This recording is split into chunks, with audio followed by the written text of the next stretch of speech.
Hello everyone, this is RG Shaw, and today I'm going to show you how grid power works in Extra Utilities 2 for Minecraft version 1.12. So stick around and let's check this out.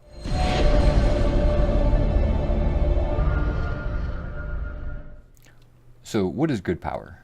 Grid power is a form of energy used in Extra Utilities 2 to power some items such as the angel ring, some blocks such as the indexer, the resturbed mob spawner. It's also required for speed upgrades, your different speed upgrades here, and a few other items. Now, this is not a form of power such as RF. Extra Utilities 2 does have generators such as these over here that do generate RF, but grid power is a totally separate system.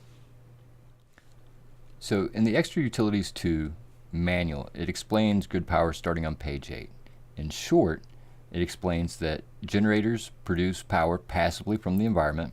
There are no wires. You cannot store energy. You have to use the energy or it is lost. Grid power is personal. It is unique to individual player.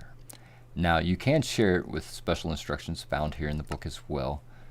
And if you do not have enough power to meet the requirements of everything, then everything fails. So basically it's saying that if you're trying to use an angel ring, and you're trying to use speed upgrades in your generators, but you do not have enough grid power to meet the demands of both, then all grid power fails.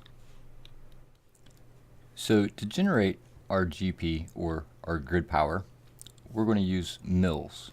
So there's different types of mills. There's water mills, lava mills, fire mills, there's windmills, and I have it on this block just so it's not generating GP at the moment, but we can take it and stick it up there. So there's a windmill there. Here's a dragon egg mill, which uses the dragon egg. After you kill the dragon, you can place the dragon egg on top of this mill and it will work.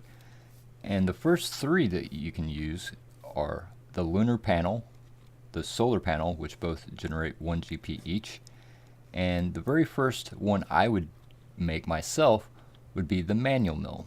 Now all of these use the resonator to craft. Now we're not going to go through the crafting of all of the different mills here. Let's go ahead and break this one again. Now the resonator, you're going to use it to make burnt stone, and you're going to use polished stone, which is just stone bricks, to get polished stone. And you take polished stone and you stick it in the resonator and it's going to make stone burnt as long as you have enough GP. That's right, the resonator actually uses grid power itself to work. So you see the big red X across the arrow here in the center.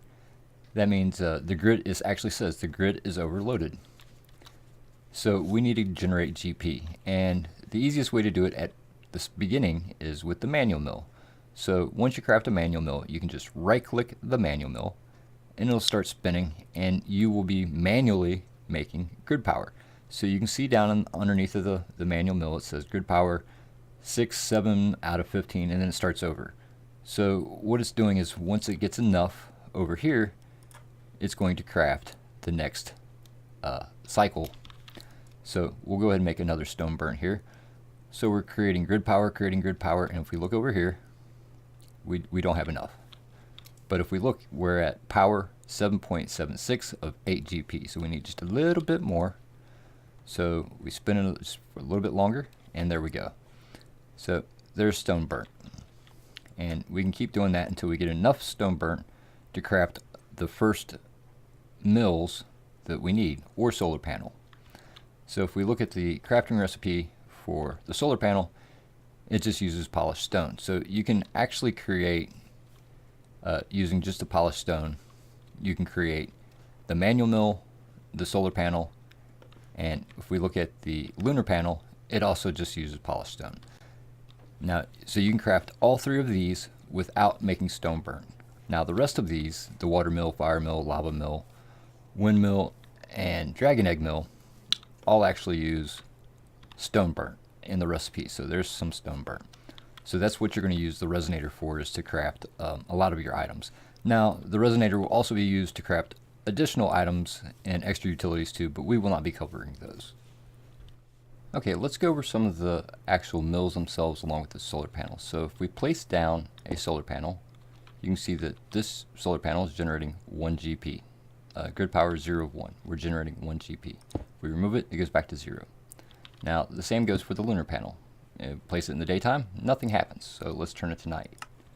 So now it's night and we're generating 1.06 grid power from the lunar panel. So if we break it, it goes back to 0 GP. And we'll turn it back to daytime.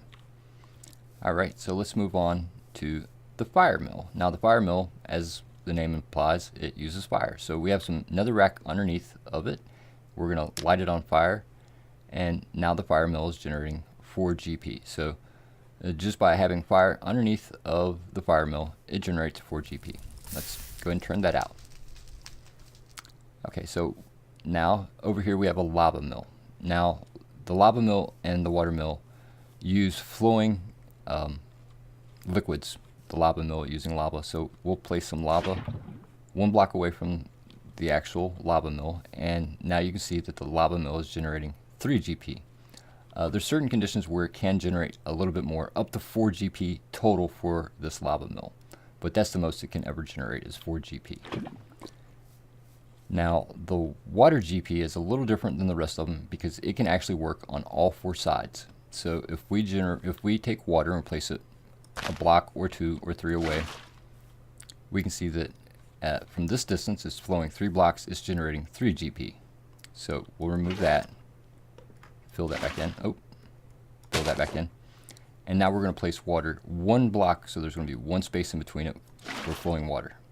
Now water, flowing water, the water mill, now it's generating 4 GP from this one side. Now if we go and place water on all 4 sides, it can generate 16 GP because it can generate up to 4 GP per side.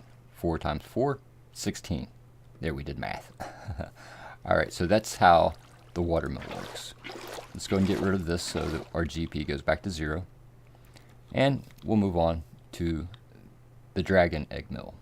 Now the dragon egg mill, as the name implies, you take the dragon egg, place it on top of the dragon mill, and voila, you're generating 500 grid power from just this 1 block. So it's super powerful. Once you kill the dragon, this is an amazing way to generate your grid power. Let's go ahead and break that. We're back to 0 GP. And last but not least is the windmill. Now the windmill's a little different too.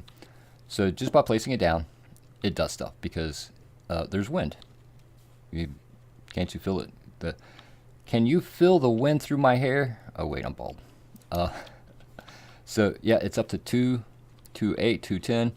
So it's not consistent. It's not always going to be the same. So it's going to change on different variables, including height and weather. So we've got the windmill here down. Let's go ahead and turn some rain on.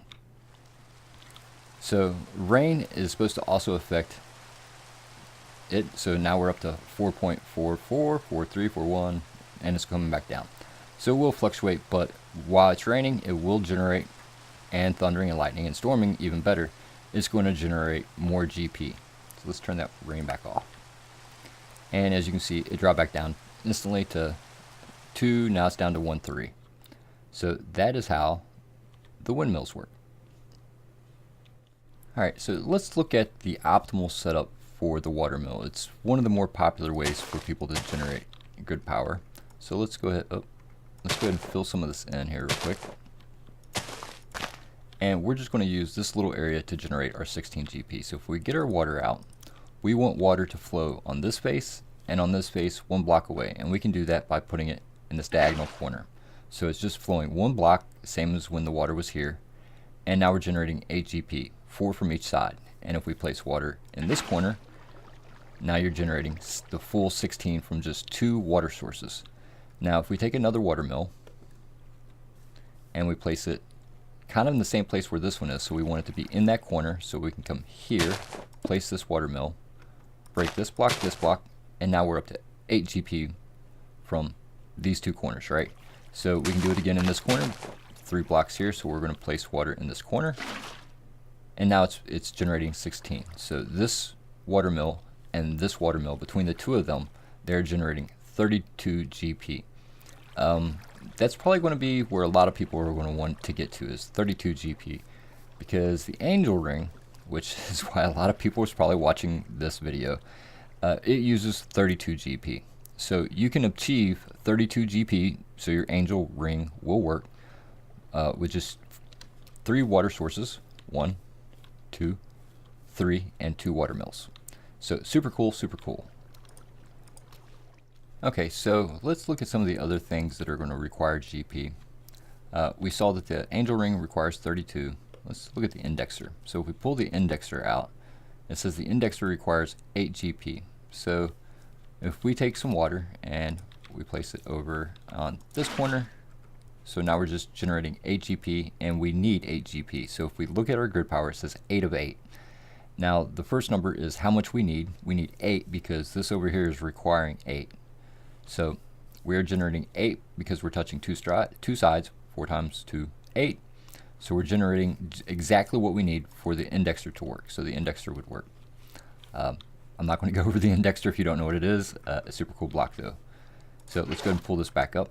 And as you can see, now we're not generating enough GP. So if we open it up, the indexer is grayed out. We cannot use it because we do not have enough GP. So let's go ahead and break that.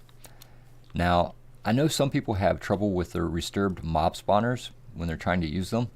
It does require GP, even though it says grid power 0 of 0. In my experience, you need at least 1 GP. So if you have at least 1 solar panel up, it'll work fine.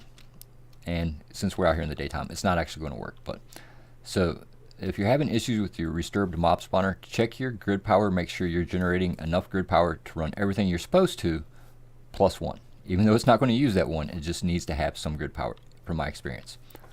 All right, now a few other things. Let's go ahead and actually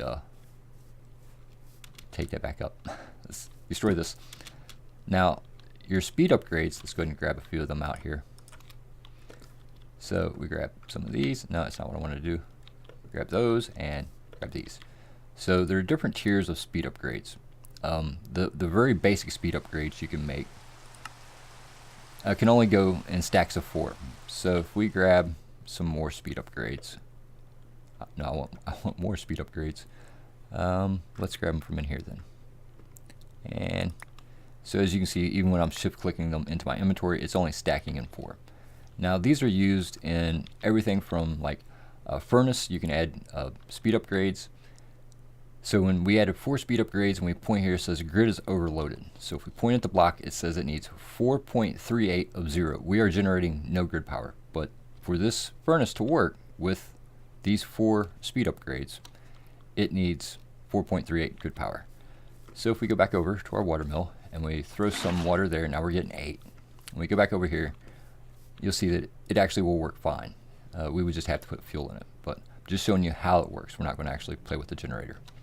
Now, in this generator, if we want to use, hold on, let's take these out, and we'll put the next speed upgrades, which stack up to 16. So if we stick those in there, and now we look at it, it says it needs 23.62, and we're only generating 8. So over here, we're generating 8, but we need 23.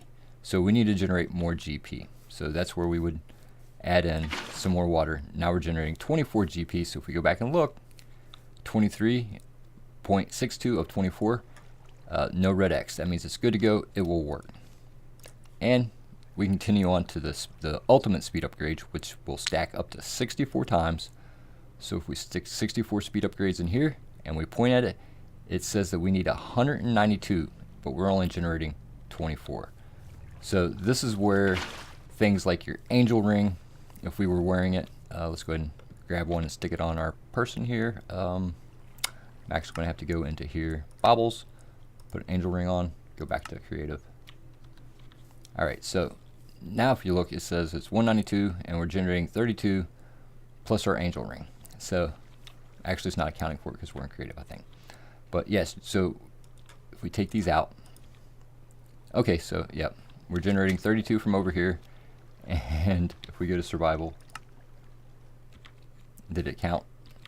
Let's take this off, put it back on. Now, if we look over here, 32. So we are in, that is creative. Let's go back to survival. So now we're in survival. I can fly, just like free flight, right? It's like creative flight. But if I take up this water, I instantly drop. I can't fly. We're not generating the GP. Put the water back down. We're again generating enough grid power. We can fly with our angel ring. So that's some of the nuances about it. So now if we stick some speed upgrades in here, we get the red X, grid is overloaded. I can no longer fly. Now how this can affect you when you're playing is, let's say you're out flying around, you're doing your thing, and somebody sticks a speed upgrade in one of your machines, or one of your machines turns on and you're not ready for it, boom, you're going to fall out of the sky because you're not generating enough GP. So just be mindful that you're making enough GP if you're using your angel ring and you're flying like in the nether over lava. You want to make sure that your grid power is taken care of. In addition, you want to chunk load your grid power. You want to make sure that wherever you're generating your grid power is chunk loaded. So yeah, just make sure that you're chunk loading your mills, whether you have it in the spawn, the world spawn, to where that's always chunk loaded. For free, you can build your mills there, your water mills or whatever. You keep them in that chunk, or you can use like your chicken chunks chunk loader. You can use your FTB utilities chunk loader, whatever you're using. Just make sure that your mills are chunk loaded. And that's how to grid power in XGutilities 2 for Minecraft version 1.12. I hope you enjoyed the video. Please leave a like if you did. Don't forget to subscribe for future mod stuffage. Y'all take care, and I shall see you soon. And if you have any questions or any comments, if you'd like to see anything, any help, just ask down below and I'll see what I can do for you. Y'all take care. Bye-bye.